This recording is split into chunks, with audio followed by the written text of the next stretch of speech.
Orthopedic Associates of Wisconsin's ASAP clinic is available in Brookfield, Mugwanago, and in Pewaukee. And it is faster, easier, and less expensive than the ER or urgent care. So if you find yourself with a sprain or a strain or a fracture or a laceration or a dislocation, you should see our friends over at Orthopedic Associates of Wisconsin's ASAP clinic, because the physicians are fellowship trained. They are surgeons. They are non-surgical specialists. They can handle whatever you're going to throw at them. They offer physical therapy, MRI, and outpatient surgical procedures on site. There is a difference when you work with Orthopedic Associates of Wisconsin's ASAP clinics, and they bring us Adam Schefter each and every week here on Jen, Gabe, and Chewy. Good morning, Adam. How you doing today? Good morning, everybody. I noticed that Chewy lost his tropical background. What happened to it? Is he out of paradise? I'm heading back today. It's kind of like my golf game, Adam. You know, I used to play when it was 45, 50. Now it's got to be 65 or higher. So the temps here are a little chilly. I'm heading back for another 2 weeks. So he's here with us in Wisconsin. It's like Groundhog's Day. Chewy pokes his Paradise is gone. Paradise is gone. The hat's gone. It's like a new Chewy today. That's the first thing I noticed when I see you on the screen. Back to work. Adam, we noticed on the calendar that we are quickly approaching May 3rd. That is the date that the Packers can officially extend or give Jordan Love the big contract. What are you hearing about how those conversations are going? Well, I think that there have just been some preliminary talks. I think both sides know that they'd like to work to get something done. I don't think it'll be a simple deal to get done, but I do think that at some point before the season begins, whether that's in July or August, I would think that they get some sort of extension done, and it starts with the number 5. That's my expectation. I just believe that's what it'll be, and they want to get it done. He wants to get it done. They all want to get it done, but you know what? It's like we've been waiting for the Lions to get a deal done with Jared Goff, and here we are past the draft. And I remember speaking to people at the Combine about that, and they're like, yeah, that deal will be done, I would say April 1, talking to the Lions as the agent. And here we are in May 1, and there's no Jared Goff deal. So sometimes these things take longer than expected. But you'll remember last year, I believe it was May 3rd that the extension came down last year where they reworked that contract. I remember that day very well. And well, that's a quick year. They both knew that this would be coming up upon them. And look, Jordan Love has done exactly what they wanted him to do. He looks like one of the better young quarterbacks in all of football, and he's going to be rewarded for it at some point this offseason. This is not going to be something that I don't think drags into the season. I don't think it's going to be acrimonious. It's just he's going to want a lot of money, and they're going to want to pay him as little money possible, knowing that it's still going to be a lot of money. And where do they come in with that? Adam, give me your thoughts on how Detroit did hosting the draft. It was, first of all, the largest turnout for any draft venue. Jen, you were in Nashville, I believe. Were you not? I was not in Nashville. I was in Chicago. You were not. You were in Chicago. Okay. Chicago, it just feels like this thing gets bigger and bigger every year. And the funny thing about it is, I remember being in Radio City Music Hall, and there was a year, the last year the NFL was there, where Radio City Music Hall leased out its building to the Rockettes, and the NFL couldn't do the draft there that year when they wanted it to. And that was like the last straw. Okay, we're going to take the show on the road and see what it's like. So the Rockettes are really the reason that the NFL draft has turned into a traveling party. And it has found more and more success in each city it has gone to the point where in Detroit last week, there were, 750,000 fans that attended. And it's funny, my wife has never really watched the draft. And my daughter watched it this year because she wanted to see where J.J. McCarthy would go. So my wife was like, wait. People are just waiting around to hear the pick called? That's it? Like, what are these people there for? I'm like, that's what it is, right? Like when they were first putting it on TV, I don't remember. I think it was the NFL that said, ESPN's like, oh, we want to broadcast. It's like, what are you broadcasting? The picks, like reading the cards. That's what you're Yeah, that's what we're So when people are first exposed to this idea, I think it's new to them, but it's grown everywhere it's gone. The NFL has gotten to the point where I almost feel like it's rewarding the draft to places that it can't send the Super Bowl right now, like Green Bay, like Detroit. And Green Bay will host it next year. It'll probably be as big, if not bigger, than it was in Detroit because it just grows every year. More and more people come to it. I'm not sure where all these people are staying in Green Bay next year. That'll be a different discussion for another day, but the league will figure it out and we'll get it worked out. Maybe everybody's going to stay at Chewy's house there, and we'll, that's how it'll kind of work out. Get some tents set up in the backyard. Yeah, We'll have a good time. And it's turned it's turned into this part. Like, I want to bring up this one thing because it was just unbelievable. Like, everyone's doing events around it, and it becomes a thing. About 6 weeks ago, Jerome Bettis, the great running back, Hall of Fame running back, who's from Detroit, he sent me a message. He's like, "Hey, I'm going to do this fundraiser for the Boys and Girls Club draft week. Could you do it?" And I was like, do I want to do a draft? Draft week's not a great week for me. But I would never say no to Jerome Bettis, and it's a good cause. I'm like, "Sure, Jerome. When is it?" "Night before the draft." "How long do you need?" 2 hours. I'm like, "Oh, night before the draft, 2 hours." Oh, it's not like my phone's not going to be ringing at that time, And so I said, "Sure, Jerome." And I said, could we limit it to something? Like, can you shorten my time? Like, how about an hour? And he goes, "Okay." So I went last Wednesday to this theater that they had rented out for the Boys and Girls Club in Detroit to do this fundraiser.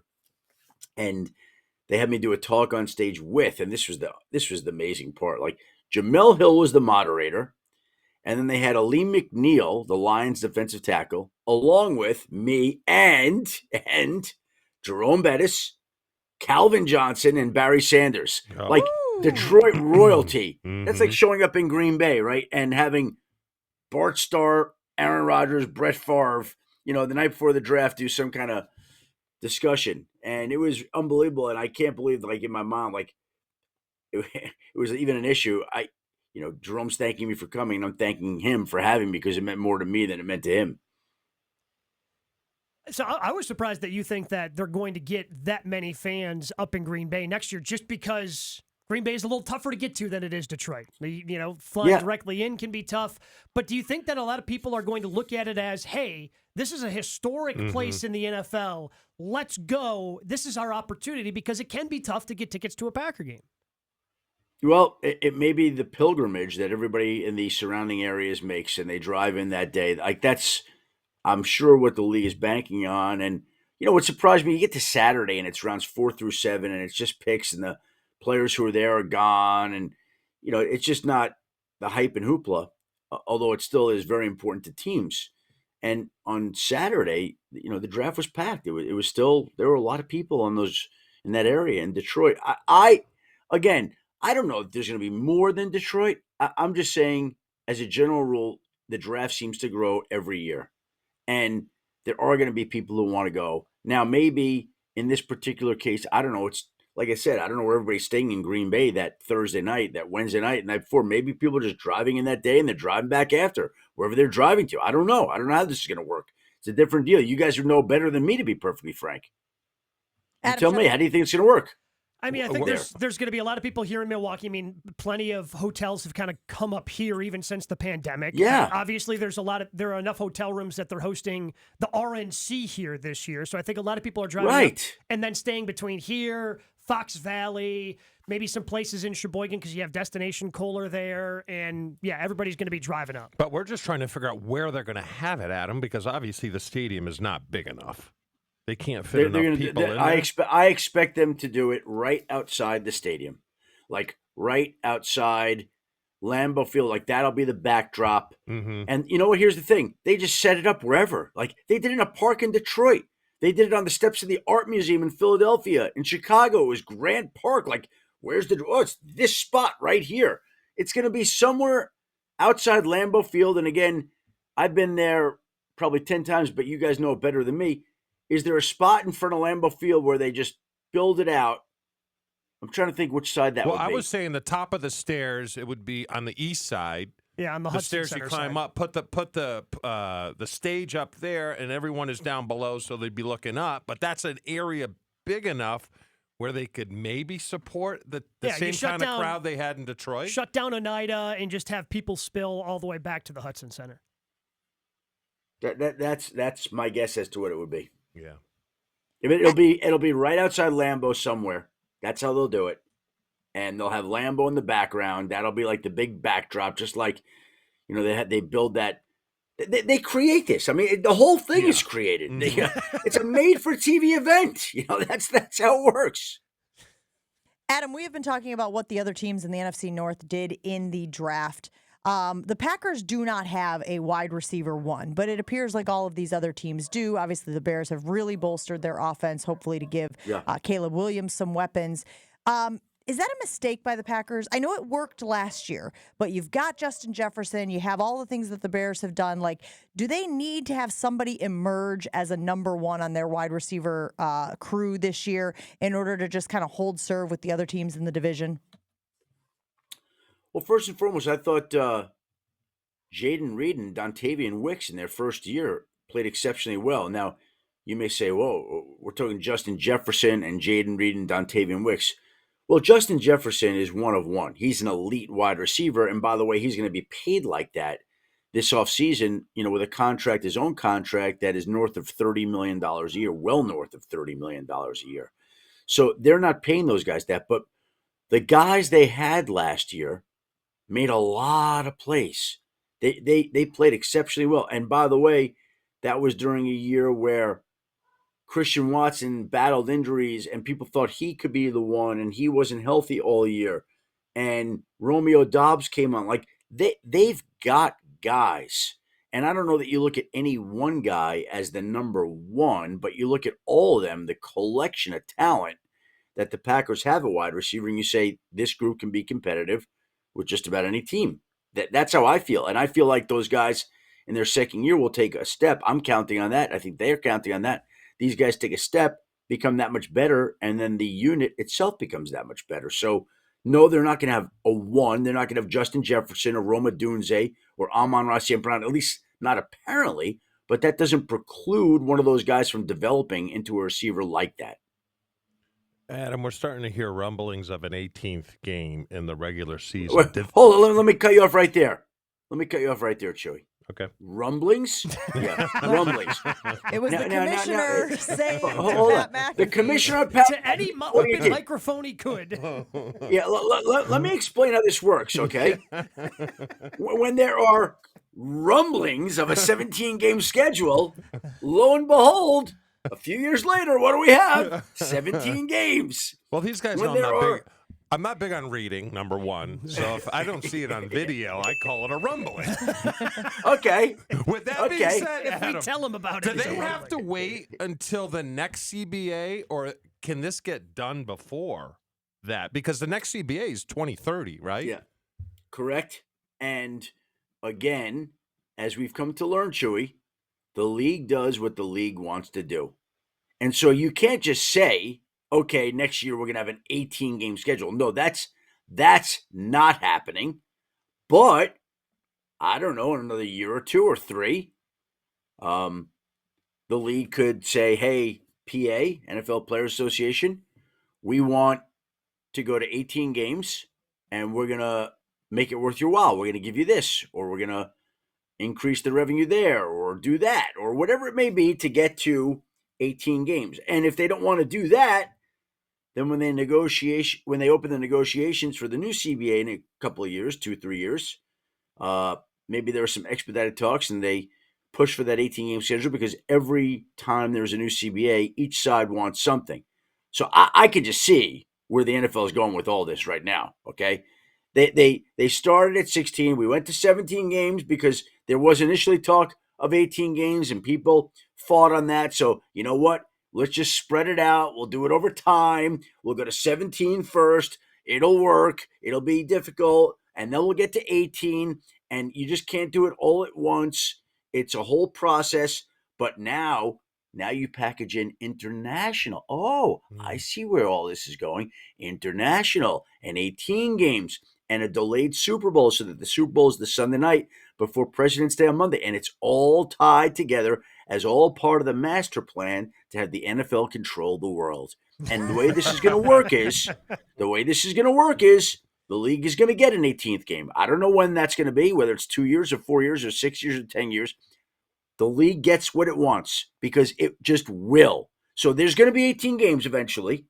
And that 18th game, in my mind, nobody's told me this, every team will have to play an international game. They've divvied up the properties of the world like it's a game of Monopoly. And every team has gotten rights to a certain area, whether it's Spain or Germany or Brazil or whatever it may be. Who do the Packers have the rights to? Where are they? What's their Brazil. unofficial? Brazil. Yeah.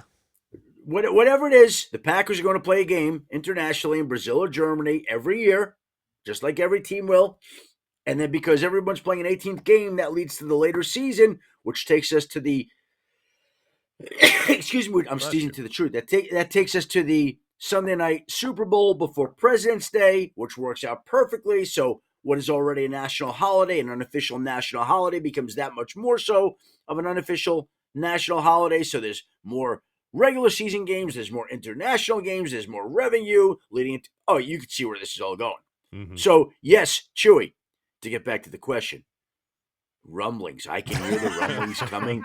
I can hear the rumblings coming from far away. It's rumbling. It's rumbling. Tumbling. Yep.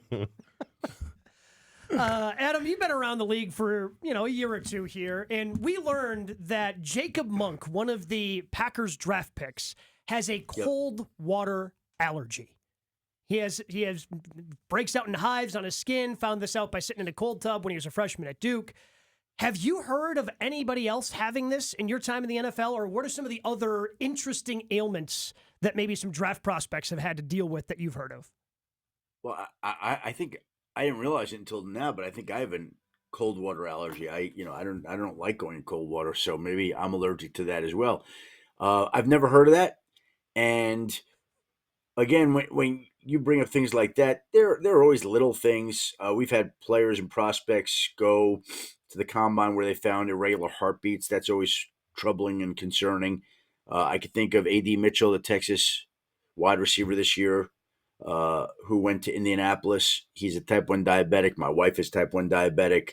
There are a few type 1 diabetic players in the league like Mark Andrews and Blake Ferguson, the snapper in Miami, and Chad Muma, the linebacker in Jacksonville, and Noah Gray, the tight end in Kansas City.